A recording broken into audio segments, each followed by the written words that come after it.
Good morning everyone, welcome to civil service study. Practice set number 412 पर आ जाइए। UP PCS के लिए focus करेंगे इसमें हम इम्पोर्टेंट करंट अफेयर्स के प्रश्नों पर।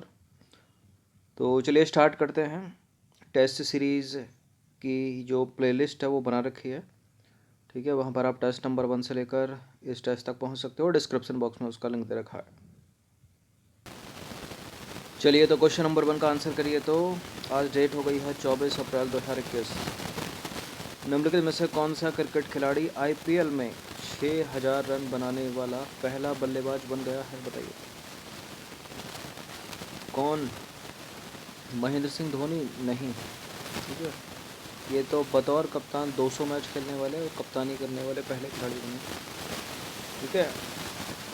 6000 रन बनाने वाला खिलाड़ी है इंडियन क्रिकेट टीम के कप्तान विराट कोहली, ठीक है। तो देखिए विराट कोहली आईपीएल में 6000 रन बनाने वाले पहले बल्लेबाज बन गए हैं। दूसरे नंबर पर चेन्नई सुपर किंग के सुरेश रैना 5448 रन, और फिर तीसरे स्थान पर दिल्ली कैपिटल्स के ओपनर शिखर धवन 5428 रन। जो तीसरे हैं। चौथे स्थान पर है सनराइजर्स हैदराबाद के कैप्टन डेविड वार्नर 5384 के साथ चौथा। और मुंबई इंडियन के कप्तान रोहित शर्मा 5368 रन बनाने वाले, ठीक है, पांचवें बल्लेबाज हैं इस लिस्ट में।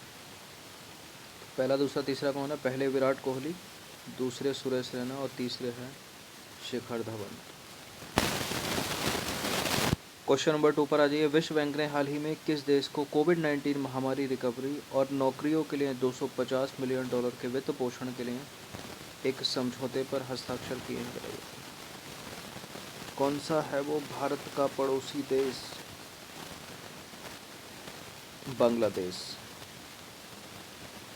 तो बांग्लादेश सरकार ने विश्व बैंक से $250 मिलियन के वित्त पोषण के लिए एक समझौते पर हस्ताक्षर किए हैं। इससे अधिक रोजगार सृजित करने में मदद मिलेगी और इससे कोविड-19 महामारी से तेजी से उबरने में भी मदद मिलेगी बांग्लादेश सरकार। क्वेश्चन नंबर 3 पर आ जाइए। अंग्रेजी भाषा दिवस इंग्लिश लैंग्वेज डे निम्नलिखित में से किस दिन मनाया जाता है? हाल ही में 14 अप्रैल को 130वीं जयंती मनाई गई डॉक्टर भीमराव अम्बेडकर की, ठीक है। 2 बार हो गया क्या? 14 लेकिन इंग्लिश लैंग्वेज डे मनाया जाता है 23 अप्रैल को। ऑप्शन नंबर डी है इसका आंसर। तो 23 अप्रैल को प्रतिवर्ष अंग्रेजी भाषा दिवस इंग्लिश लैंग्वेज डे के रूप में मनाया जाता है। 23 अप्रैल को विलियम शेक्सपियर की जन्म तिथि और मृत्यु दोनों को मनाने के लिए जो है अंग्रेजी भाषा दिवस के रूप में चुना गया था। अंग्रेजी भाषा दिवस जो है लोक सूचना विभाग की 2010 की पहल का नतीजा है, ठीक है, जिसने संगठन की 6 भाषाओं में से प्रत्येक के लिए भाषा दिवस स्थापित करने की मांग की थी। तो 23 अप्रैल को मनाया जाता है हर साल। और 23 अप्रैल विलियम शेक्सपियर का बर्थडे और डेथ डे दोनों है।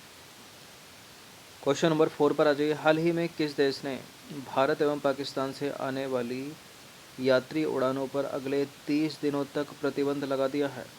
अगले 30 दिनों तक।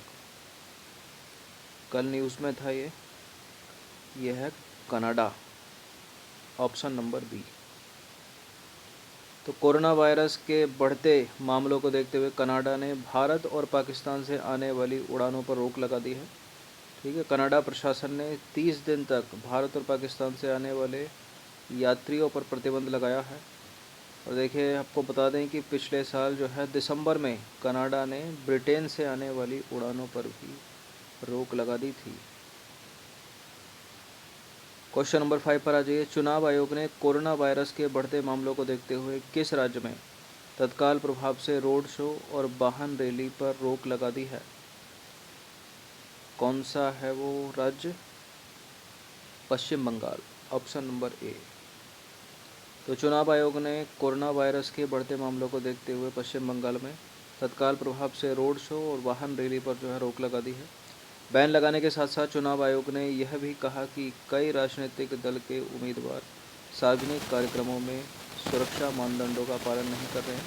और चुनाव आयोग ने कहा कि किसी भी दशा में 500 से अधिक लोग शामिल नहीं हो सकते। विश्व पुस्तक दिवस वर्ल्ड बुक डे निम्नलिखित में से किस दिन मनाया जाता है? विश्व पुस्तक दिवस तब उस दिन ही मनाया जाता है जैसे मनाया जाता है, ठीक है, अंग्रेजी दिवस यानी 23 अप्रैल को। Option number B.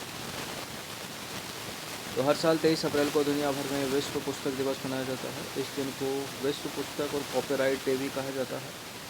विश्व पुस्तक दिवस को किताबें पढ़ने, प्रकाशन और कॉपीराइट के लाभ को पहचानने और बढ़ावा देने हेतु मनाया जाता है। ठीक है, 150 प्रश्न यूपी विशेष में, ये डे वाले इनको मैच करने के लिए पूछ लेता है। क्वेश्चन नंबर 7 पर आ जाइए। कौन है ये हैं शंख घोष। ठीक है, पिछले 2-3 सालों की करंट अफेयर्स आपने पढ़ी होगी तो याद आ गया होगा। देखिए, 21 अप्रैल 2021 को प्रसिद्ध बंगला कवि और साथ ही आलोचक और शिक्षाविद शंख घोष का हाल ही में निधन हो गया कोरोना वायरस के चलते। उन्हें किस वर्ष के प्रतिष्ठित ज्ञानपीठ पुरस्कार से सम्मानित किया गया था, बताइए। 2020 का तो अभी तक मिला नहीं है ज्ञानपीठ पुरस्कार किसी को भी। 2019 का मिला अच्युतम नंबूदरी को। ठीक है, 17 का कृष्णा सोबती को मिला और 16 का था इनके पास। ठीक है, वर्ष 2016 का ज्ञानपीठ पुरस्कार शंख घोष। तो डी है इसका आंसर।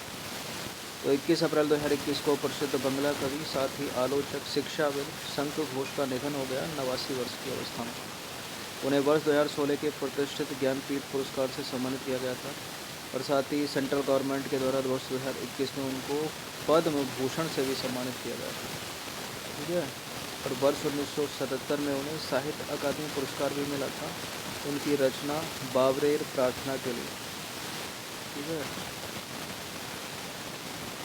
अब ज्ञानपीठ की बात उठ रही है तो इस प्रश्न का उत्तर करिए। तो ज्ञानपीठ पुरस्कार से संबंधित निम्नलिखित कथनों पर विचार करेंगे। ज्ञानपीठ पुरस्कार संविधान की 8वीं अनुसूची में वर्णित 22 भारतीय भाषाओं में, ठीक है, लेखन करने वाले साहित्यकार को प्रदान किया जाता है। दूसरा स्टेटमेंट है, इस पुरस्कार के तहत 5 लाख रुपए की धनराशि प्रदान की जाती है। और तीसरा स्टेटमेंट है, पहली बार ज्ञानपीठ पुरस्कार मलयालम साहित्यकार जी शंकर कुरुप को दिया गया था। देखिए, इस तरह के प्रश्न में, ठीक है, कोई सा भी स्टेटमेंट गलत होने की संभावना है। ज्ञानपीठ पुरस्कार अगर आपको थोड़ा बहुत पता हो तो संविधान की 8वीं अनुसूची में वर्णित 22 भाषाओं में लेखन करने वाले साहित्य को दिया जाता है, साहित्यकार को दिया जाता है। करेक्ट है पहला स्टेटमेंट। लेकिन क्या दूसरा स्टेटमेंट सही हो सकता है? 5 लाख रुपए की धनराशि दी जाती है। ठीक है, किसी पुरस्कार में 7 लाख की भी धनराशि है, कहीं 10 लाख की भी है, कहीं 11 लाख की भी है।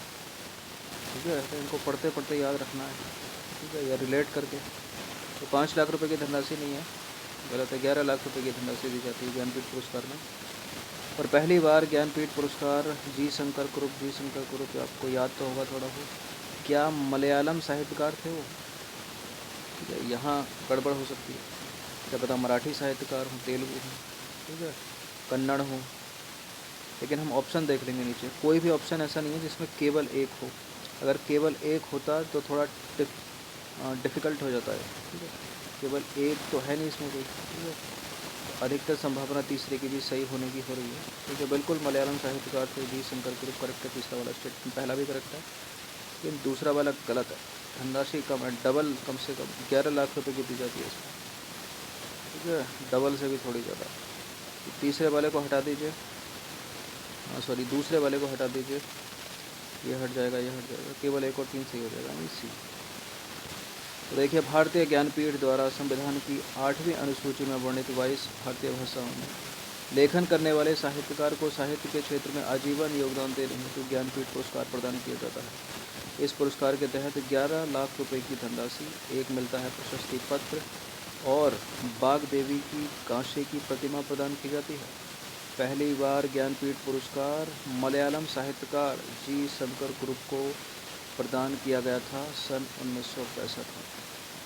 ठीक हो गया।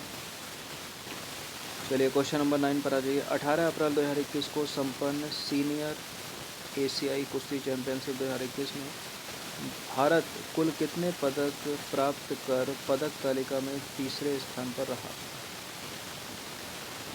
10 पदक, 7 पदक, 16 पदक या फिर 14 पदक? बताइए। देखिए, 7 तो महिलाओं ने प्राप्त किए हैं, हम इसके ऊपर प्रश्न बना चुके हैं। ठीक है, लेकिन भारत ने यहाँ कुल पूछा, कुल कितने? तो पुरुषों ने भी तो कुछ प्राप्त किए होंगे, तो 7 से तो ज़्यादा ही होंगे, और ऐसा भी नहीं कि केवल 3 ही प्राप्त किए हैं पुरुषों ने। ठीक है, तो 10 को भी हटा दीजिए, 10 से तो ज़्यादा ही होगा। तो कितने प्राप्त किए? 16 या 14? देखिए कुल 14, मतलब 14 पदक जो है प्राप्त किए हैं। भारत ने कुल 14 पदक जो है जीते और पदक तालिका में तीसरे स्थान पर रहा। इन 14 में से 5 स्वर्ण पदक है, 3 रजत पदक हैं और 6 हैं कांस्य पदक। अब इम्पोर्टेंट है यहाँ पर भारतीय स्वर्ण पदक विजेता। ठीक है, कौन कौन है वो एक बार देख लेते हैं जल्दी से। रवि कुमार दहिया 57 किलोग्राम भार वर्ग में फ्री स्टाइल स्पर्धा। विनेश फोगाट 53 किलोग्राम भार वर्ग में महिला हैं।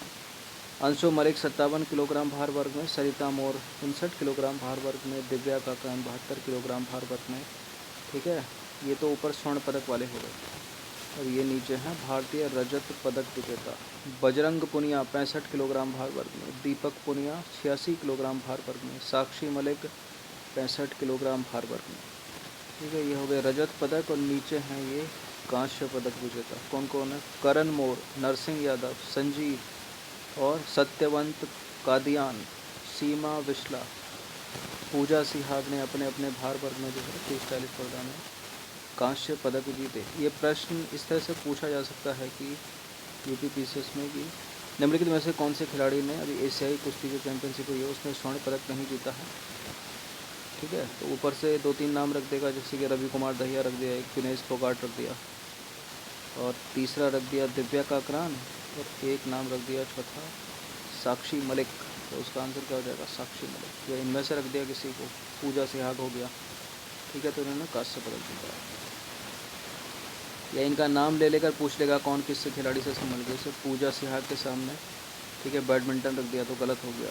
ठीक है, साक्षी मलिक के सामने wrestler, Manika Batra table tennis, इस तरह से ही पूछे जाते हैं प्रश्न। चलिए क्वेश्चन नंबर 10 पर आ जाइए।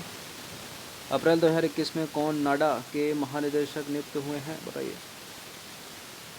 कृष्णा सोबती को एलिमिनेट कर दीजिए, 2017 का इनको तो ज्ञानपीठ पुरस्कार मिला था। एन वी रमना को एलिमिनेट कर दीजिए, 48वें मुख्य न्यायाधीश हैं भारत के नए।